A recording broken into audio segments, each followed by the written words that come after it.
Real estate సంస్థ pre launch పేరుతో వినియోగదారుల నుంచి కోట్ల రూపాయలు వసూలు చేసింది. కొల్లూరు, మోకిల, అబ్దుల్లాపూర్ మెట్, యాదాద్రిలో భారీ వెంచర్ అంటూ ప్రచారం చేశారు సంస్థ ప్రతినిధులు.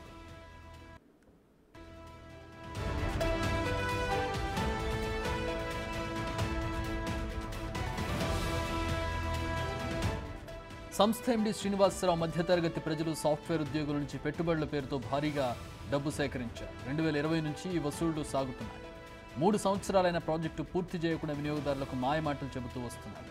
వందలాది మంది నుంచి సుమారు 100 కోట్ల వరకు వసూలు చేశారు ఎండీ శ్రీనివాసరావు.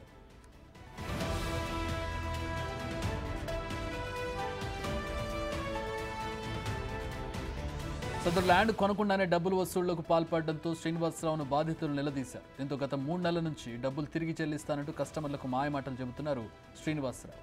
2 నెలల నుంచి శ్రీనివాసరావు కనబడకుండా మాయమవడంతో బాధితులు ఆయనపై హైదరాబాద్ సీసీఎస్ పోలీసులకు ఫిర్యాదు చేశారు.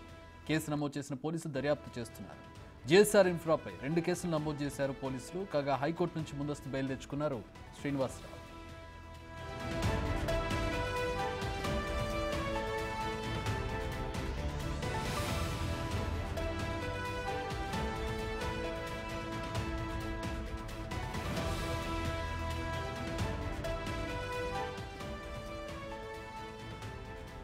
అయితే ఫ్రాడ్కు సంబంధించి మరిన్ని వివరాలు మా ప్రతినిధి సురేష్ అందిస్తారు. హైదరాబాద్లో సంస్థ చీటింగ్ చేసింది. పెద్ద మొత్తంలో బాధితుల నుంచి కోట్ల రూపాయలు వసూలు చేసి బోర్డు తిప్పేశారు. అసలు ల్యాండే లేకుండా ల్యాండ్ ఉన్నట్టు చూపించి మోసం చేశారంటూ కూడా బాధితులు సీసీఎస్ పోలీసులకు ఫిర్యాదు చేయడం కానీ ప్రస్తుతం బాధితులు ఉన్నారు. ఒకసారి మాట్లాడి తెలుసుకుందాం ఏం జరిగిందో. ఎంత పెట్టుబడి పెట్టారు, ఏమని చెప్పారు? అసలు మేము కోటి రూపాయలు పెట్టుబడి పెట్టామండి. 3 ఇయర్స్లో కంప్లీట్ చేసి ఇస్తున్నారు. ఆల్రెడీ 2 ఇయర్స్ అయిపోయింది. ఇప్పటి వరకు ఏమీ రెస్పాన్స్ లేదు. సెక్యూరిటీ పరంగా 600 యార్డ్స్ ఒక మన అది కొంచెం రిజిస్ట్రేషన్ దగ్గర రిజిస్ట్రేషన్ చేసి ఇచ్చారు.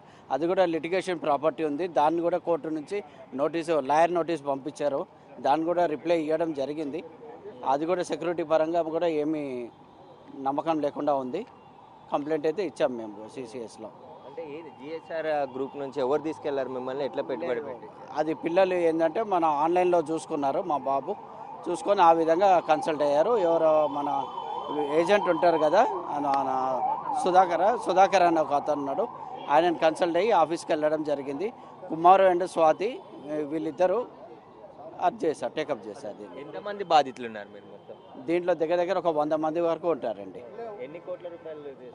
చాలా ఉన్నాయి. 100 కోట్ల వరకు ఉందండి. 100 కోట్ల పైన ఉంది. 100 కోట్లు ఒక్కొక్కరు ₹1 కోటి, 2.5 కోట్లు. తర్వాత మనీ బ్యాక్ పాలసీ అని కూడా పెట్టిన వాళ్ళు ఉన్నారు. తర్వాత ఫామ్ ల్యాండ్ అని చెప్పేసి ఉన్నారు. విల్లా పర్పస్లో, అపార్ట్మెంట్ పర్పస్లో చాలామంది ఉన్నారు. దగ్గర ఒక 10 ప్రాజెక్టులు చూపించారనమాట. ఏ ఒక్క ప్రాజెక్టు కంప్లీట్ చేయలేదు. అది అన్నీ ఫ్రాడే ఉన్నాయి. అంటే చీటింగ్ జరుగుతున్నాయి, ఇట్లా రియల్ ఎస్టేట్ కంపెనీలు మోసం చేస్తున్నాయని పోలీసులు ఇట్లా అవగాహన కల్పిస్తారు కదా, మీరు ఏం చూసుకోలేదా ఈ సంస్థ గురించి? అసలు సంస్థ ఉందా లేదా అనే దాన్ని? లేదండి, మామూలుగా నమ్మేస్తారు పిల్లలు తెలియదు. అది పిల్లలు పెట్టుబడి పెట్టారు. అది ఆ విధంగా లేదండి. మేము 1,40,00,000 పెట్టామండి. రెండు విల్లా ప్రాజెక్ట్స్, రెండు విల్లాస్ ఇస్తామని చెప్పేసి మమ్మల్ని నమ్మించారు. అక్కడ మేము వాళ్ళ ప్రాజెక్టులను కూడా చెక్ చేశాము. మమ్మల్ని హయత్ నగర్లో, పెద్దాంబర్పేటలో మరియు రామోజీ ఫిలిం సిటీ బ్యాక్ సైడ్లో కూడా అక్కడ అభిరా అని కూడా వేరే వెంచర్ ఉంది. అక్కడ కూడా ల్యాండ్ తీసుకెళ్ళి చూపించారు వాళ్ళు. ప్లాటింగ్ వీటింగ్ అంతా జరిగింది. దాని రేరా నెంబర్, ఎల్పీ నెంబర్ అన్నీ ఇచ్చారు వాళ్ళు. అది సరే, ఇది చేశారు కాబట్టి ఇది కూడా చేస్తారేమోనని అనుకున్నాము మేము. మోకిలలో మమ్మల్ని ల్యాండ్ తీసుకెళ్ళి ల్యాండ్లో చూపించేసి ఇక్కడ క్లబ్ హౌస్ వస్తుంది, ఇక్కడ అది వస్తుంది, ఇక్కడ ఇది వస్తుంది, మీకు ఇక్కడ వెళ్ళాలి, ఇలా ఉంటాయి అని చెప్పేసి చూపించారు. మమ్మల్ని వాళ్ళ ఆఫీస్కి పిలిచి, వాళ్ళ ఆర్కిటెక్ట్తో పిలిచి మాకు డిజైన్ కావాల్సినట్టు డిజైనింగ్ కూడా చేయించారు. మాకు కావాల్సిన డిజైనింగ్ అంతా మాకు వాస్తు ప్రకారంగా మాకు అలా కావాలి, ఇలా కావాలి అంటే అవన్నీ మోడిఫికేషన్స్ అన్నీ కూడా చేయించారు. కాబట్టి ఇన్ని ఘనంగా చేయించారని మేము కూడా నమ్మాము వాళ్ళని. వాళ్ళ వెంచర్లో మాకు యాదగిరిగుట్టలో వెంచర్ జరుగుతోంది, మాది కొల్లూరులో వెంచర్ జరుగుతోంది, తర్వాత మాది కామకోల్లో వెంచర్ జరుగుతుంది, సంగారెడ్డిలో కామకోల్ అని చెప్పేసి అక్కడ ఫామ్ ల్యాండ్ ఉంది, అక్కడ వెంచర్ జరుగుతుంది అని చెప్పేసి మాకు ఇలాగే బ్రోచర్స్ అన్నీ చూపించారు. ఈ బ్రోచర్స్ అన్నీ చూసి మేము కూడా నమ్మామండి. అలా నమ్మేసి మేము వాళ్ళకు డబ్బులు ఇవ్వడం జరిగిందండి. ఇప్పుడు లేరండి. ఇప్పుడు టోటల్గా మాకు 1.5 year నుంచి తను అసలు ఫోన్లో టచ్ చేయలేదు. ఎన్నిసార్లు ఫోన్ చేసినా కానీ తను ఫోన్ ఎత్తాడు, ఫోన్ మాట్లాడాడు, దానికి ఫోన్ రెస్పాన్సే లేదు. మేము జూబ్లీహిల్స్ పోలీస్ స్టేషన్లో కూడా కంప్లైంట్ చేశాము. మా కాపీని అక్కడి నుంచి మా ఎఫ్ఐఆర్ని ఇక్కడ సీసీఎస్కి ట్రాన్స్ఫర్ చేశారు. సీసీఎస్లో కూడా ఎఫ్ఐఆర్ అయింది. ఈవెన్ కోర్టులో కూడా కేసు అయ్యింది. ఇప్పుడు వాళ్ళ అడ్వకేట్ని పెట్టుకొని దాంతో వాళ్ళు ఫైట్ చేస్తున్నారు, దానికి క్వాష్ పిటిషన్ ఫైల్ చేసి ఇది చేస్తున్నారు. కాబట్టి దీనికి కోర్టు కూడా కొంచెం పరిగణనలో తీసుకొని చూడాల్సింది అవసరం ఉంది అని చెప్పేసి కూడా మేము చెప్తున్నాము. నా పేరు రాఘవేంద్ర అని చెప్పండి. నేను 77 లక్షలు పెట్టాను.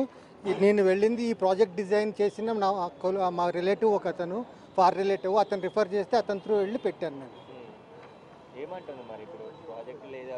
అసలు మనిషే అబ్స్కాండింగ్, మనిషే కనబట్టలేదు. మేము ఇక్కడ సిసిఎస్లో కేసు ఫైల్ చేసామని ఆయన కోర్టులో బెయిల్ వేసాడు. హైకోర్టులో పబ్లిక్ ప్రాసిక్యూటర్ లేని సమయం చూసుకుని లో కోర్టుకి వెళ్ళి బెయిల్ తెచ్చుకొని అబ్స్కాండింగ్లో ఉన్నాడు ఇప్పుడు ఆయన. ఎంతమంది ఆ కంపెనీకి సంబంధించిన డైరెక్టర్లు ఎంతమంది, ఆ ప్రాజెక్ట్ అసలు ల్యాండ్ చూపించారా మీకు? ల్యాండ్ చూపించారు. డైరెక్టర్లు వచ్చి G Srinivasarao, Vamsikrishna, Srinivasarao wife Shilpasri marketing director, and then బ్రోకర్లు వచ్చి కుమార్ రెడ్డి, ఆయన వైఫ్ స్వాతి, మమత, ఇట్లా చాలామంది ఉన్నారు. ఒక 10-15 మంది దాకా ఉన్నారు. వీళ్ళందరూ మాకు ఇట్లా ఇంటికి వచ్చి డబ్బులు కలెక్ట్ చేసుకుని కార్ ఎక్కించుకుని సైట్ చూపించి ఇది మన ల్యాండ్, ఇది ఇట్లా చేసాము, ఇది ఇట్లా చూపిస్తున్నారు, మొత్తం బ్రోచర్లన్నీ చూపించి ఇట్లా డబ్బులు ఇంటికి వచ్చి కలెక్ట్ చేసుకున్నారు. కొన్ని ఆన్లైన్ ట్రాన్సాక్షన్ చేసుకున్నారు. మేము 70 లక్షలు ఇచ్చినాం సార్ మోకిలా ప్రాజెక్ట్ గురించి. ల్యాండ్ చూపించిండ్రు. మళ్ళీ 3 మంత్స్ తర్వాత అక్కడ వెళ్తే అసలు ఆ ల్యాండ్లో వేరే వాళ్ళది బోర్డ్స్ ఉన్నాయి, ఏంది అని అడిగితే ఈ ల్యాండ్ మా చేతిలోకి వెళ్ళిపోయింది, మీకు వేరే కంపెన్సేషన్ చేస్తామని 3 ఇయర్స్ నుంచి తింపుతున్నారు, కానీ ఒక్క రూపాయి కూడా కంపెన్సేషన్ చేయలేదండి ఇప్పటివరకు. డైరెక్టర్స్ అందరూ అబ్స్కాండింగ్ ఉన్నారు. శిల్ప మార్కెటింగ్ మేడము ఇది డీల్ మాకు చేయించి అమౌంట్ కట్టించుకున్నారు. Guntapalli Srinivasarao is the main accused అండి. వాళ్ళ డైరెక్టర్స్లో పోలీసులో మేము అది లోవర్ కోర్టులో వాడు బెయిల్ తెచ్చుకున్నాడు, కేసు ఫైల్ చేసినాము, మేము ఇంటరోగేట్ చేస్తామని అంటున్నారు.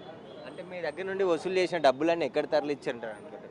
అది తెలియడం లేదు సార్. అది వాడు ఎక్కడికి ట్రాన్స్ఫర్ అకౌంట్ క్యాష్ అన్ని విధ 3 ఆన్లైన్ కూడా ఇచ్చాము, క్యాష్ కూడా ఇచ్చినాము, డీడీ కూడా ఇచ్చినాము, 3 రకాలు ఇచ్చాము. పలు మోడ్లో తీసుకున్నాడు. ఆయన అమౌంట్ కూడా ఒకరి దగ్గర తీసుకోలేదు, ఒకరి దగ్గర కొంతమంది దగ్గర ఆయన కూతురు పేరు మీద తీసుకున్నాడు, కొంతమంది దగ్గర ఆయన కొడుకు పేరు మీద తీసుకున్నాడు, కొంతమంది దగ్గర ఆయన వైఫ్ పేరు మీద తీసుకున్నాడు, మా దగ్గర అయితే కంపెనీ పేరు మీద తీసుకున్నాడు, మిగతా కొంతమంది దగ్గర ఆయన పర్సనల్ పేరు మీద కూడా తీసుకున్నాడు. చెక్స్ కానీ ఆన్లైన్ ట్రాన్స్ఫర్స్ కానీ పలు రకాల ట్రాన్స్ఫర్లు చేయించుకున్నాడు అండి అతను అమౌంట్. శ్రీనివాసరావు గత 2021 నుంచి కూడా ఈ ప్రాజెక్టుల పేరుతో వివిధ రకాల ప్రాజెక్టులు అన్నీ కూడా కడుతున్నాం, ప్రాసెస్లో ఉన్నాయని చెప్పి వేరే ప్రాజెక్టులకు తీసుకెళ్ళి కస్టమర్లకు ఇక్కడ ఇదంతా కూడా డెవలప్మెంట్ చేస్తున్నామని చెప్పి చూయించి కోట్ల రూపాయలు వసూలు చేసి ఇప్పుడు బోర్డు తిప్పేసి ఆ కోర్టులో ముందస్తు బెయిల్ తెచ్చుకొని తప్పించుకొని తిరుగుతూ ఉన్నాడని చెప్పేసి కూడా బాధితులు వాపోతున్నారు. దాదాపు 100 మంది ఇప్పటివరకు ఉన్నవారే 100 మందికి పైగా బాధితులు ఉన్నారు.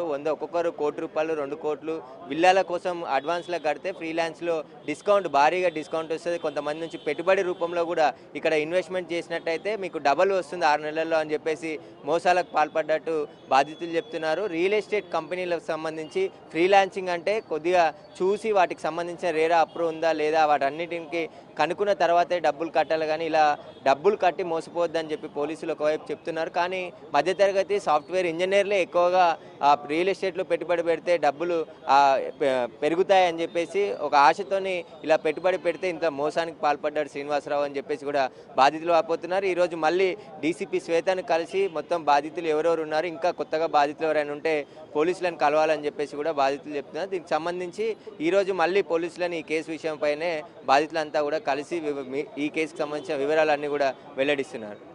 కెమెరామెన్ సంతుతో సురేష్, బిగ్ టీవీ, హైదరాబాద్.